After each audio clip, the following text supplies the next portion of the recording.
मेरे अध्यात्म प्रेमी जिज्ञास मित्रों, सादर नमस्कार।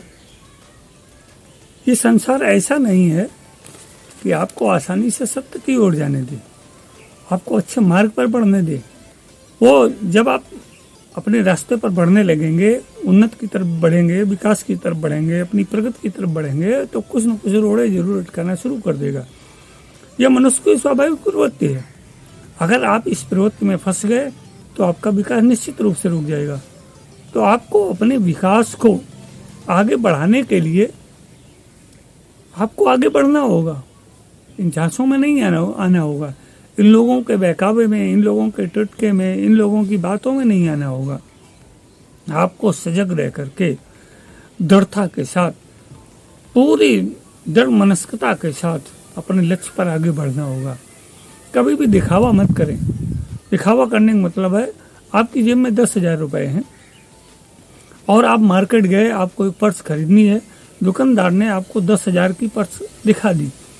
अगर आप वो 10,000 की पर्स खरीद लेंगे, बटुआ खरीद लेंगे, तो क्या आप अमीर हो जाएंगे? कतई नहीं। आप उस 10,000 के पर्स की जगह केवल 500 रुपए की पर्स खरीदिए और जो शेष 9500 रुपए बचे उसको उस पर्स में रखिए।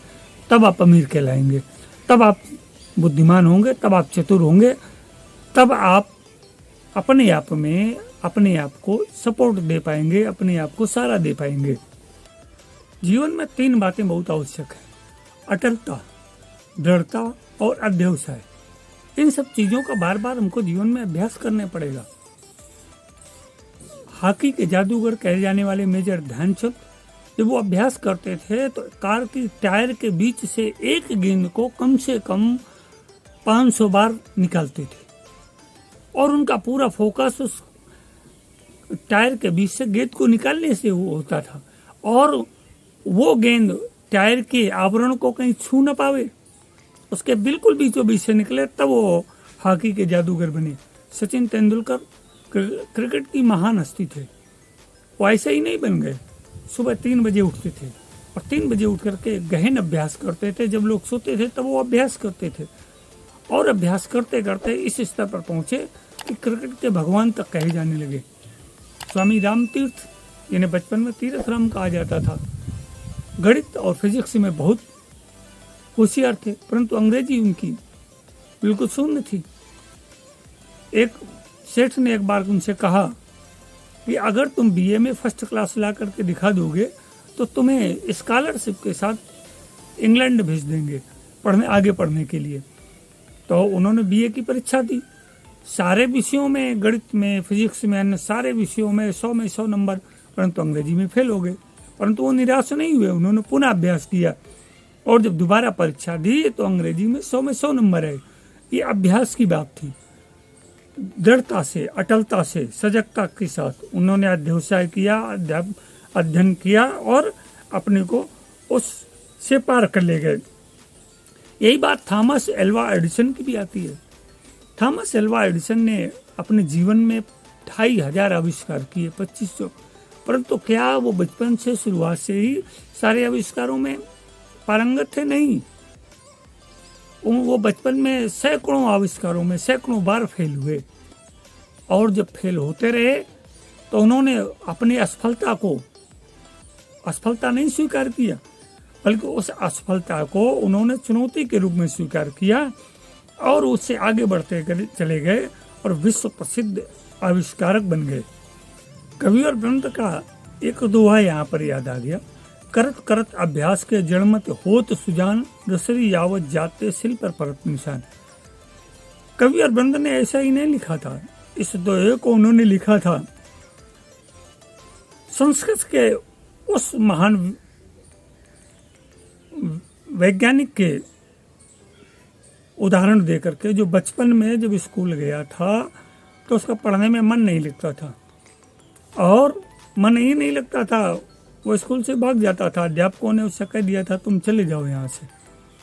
वो विद्यालय से वापस जा रहा था तो एक कुएं पर जाकर के रुका तो उसने क्या देखा कि एक रस्सी जो जूट की बनी हुई थी पत्थर पर बार बार आ रही है, जा रही है और आने जाने से पत्थर पर निशान बन गया। वो पत्थर पर पड़ा हुआ रस्सी के द्वारा निशान उस अबोध बालक के मन में एक रेखा खींच गया और वो वहीं से वापस लौट करके आया और अध्यापक से कहा कि हम पढ़ेंगे और पढ़ करके आगे बढ़ेंगे। फिर उसने अपने अध्ययन में इतना मन लगाया, ऐसा विद्वान बना कि उसने व्याकरण की लघु सिद्धांत कौमुदी नाम की एक विश्व प्रसिद्ध पुस्तक लिखी। इसी तरह से हम आपको डेल कार्नेगी ने भी कहा था कि अगर आपको आगे बढ़ना है तो प्रैक्टिस प्रैक्टिस प्रैक्टिस, सदैव अभ्यास करते रहिए, लगे रहिए। अभ्यास छूटा तो तुम्हारा तारतम्य छूटा, तुम्हारा जो लिंक बना हुआ है वो समाप्त हो जाएगा और अभ्यास करते करते जो आपका लिंक है परिपक्व होता चला जाएगा और आप एक दिन उस विषय में पारंगत हो जाएंगे। संसार के महान वक्ता स्वामी विवेकानंद और अपने पूर्व राष्ट्रपति, अध्यापक और शीर्ष परमाणु वैज्ञानिक डॉक्टर एपीजे अब्दुल कलाम हों, उन्होंने जीवन में सफलता ऐसे ही नहीं प्राप्त की। प्रसिद्ध फिल्मकार सत्यजीत रे हों, बचपन में कई बार उन्होंने जब फिल्में बनानी शुरू की सफलता का मुंह देखा और अंत में ऐसी फिल्में बना करके दी कि फिल्म जगत में वो शीर्ष पुरुष साबित हुए। सर एडमंड हिलेरी पर्वतारोहण में गजब का साहस, अदम्य स्फूर्ति, जगदीश चंद्र बसु शीर्ष परमाणु वैज्ञानिक, इन लोगों ने क्या किया कि लक्ष्य को सामने रख करके अपने जीवन को दांव पर लगाया और दांव पर लगा करके एक दिन शीर्ष अपने उस उद्देश्य में, अपने उस लक्ष्य में शीर्ष पुरुष बन गए। इंग्लैंड के विश्वविख्यात पूर्व प्रधानमंत्री सर विंस्टन चर्चिल, जिन्होंने स्टालिन और रूजवेल्ट के साथ मिलकर के द्वितीय विश्व युद्ध रुकवाया था, 2 बार इंग्लैंड के प्रधानमंत्री रहे और वो अपने बचपन में कक्षा 8 में ग्रामर में फेल हो गए थे। उन्हीं रूजवेल्ट ने 2 पुस्तकें लिखी, सेकंड वर्ल्ड वॉर पर 6 खंड लिखे और हिस्ट्री ऑफ इंग्लिश स्पीकिंग पर 4 खंड लिखे।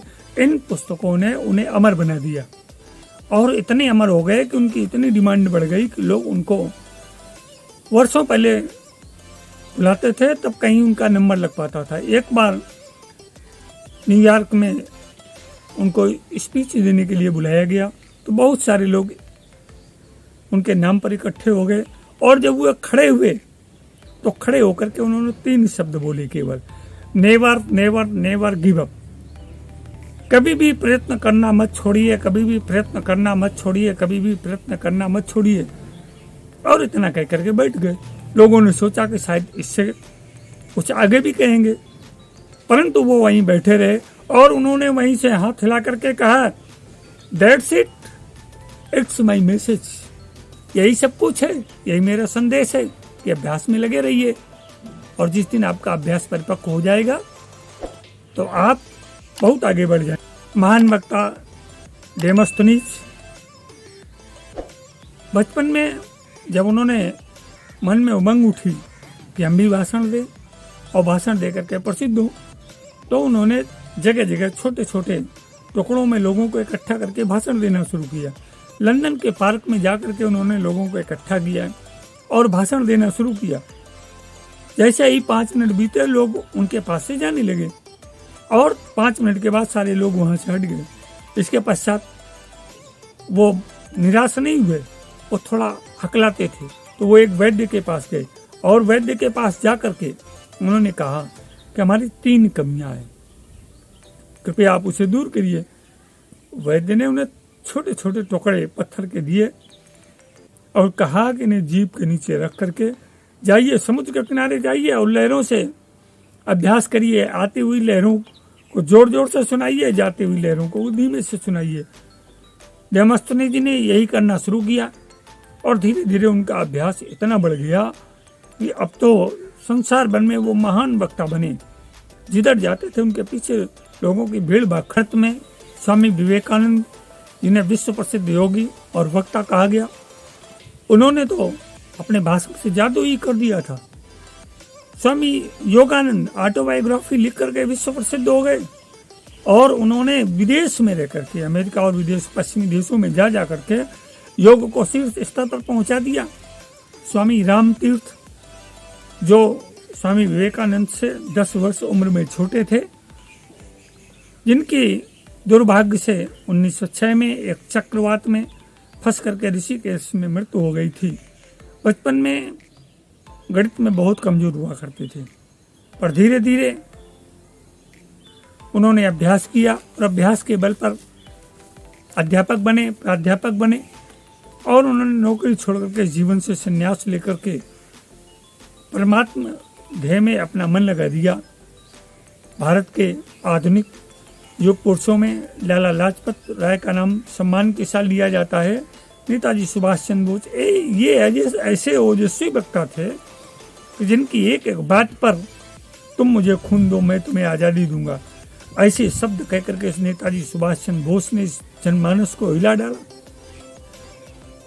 लाला लाजपत राय की, जिनकी लाहौर में अंग्रेजों ने लाठियों से पीट पीट कर हत्या कर दी, उनके एक बुलावे पर ऐसे लोग उमड़ पड़ते थे जैसे ज्वार भाटे का पानी समुद्र के किनारों पर आकर के उबल पड़ा हो। तो ये सारी प्रतिभाएं एक दिन में नहीं तैयार हुई, इनको थोड़ा संघर्ष नहीं करना पड़ा, इनको जीवन में इतना लंबा संघर्ष करना पड़ा, परंतु इन्होंने अपने दृढ़ निश्चय, अटल इच्छा शक्ति और अध्यवसाय के बल पर अपने जीवन में सफलता प्राप्त की और निरंतर आगे बढ़ते चले गए।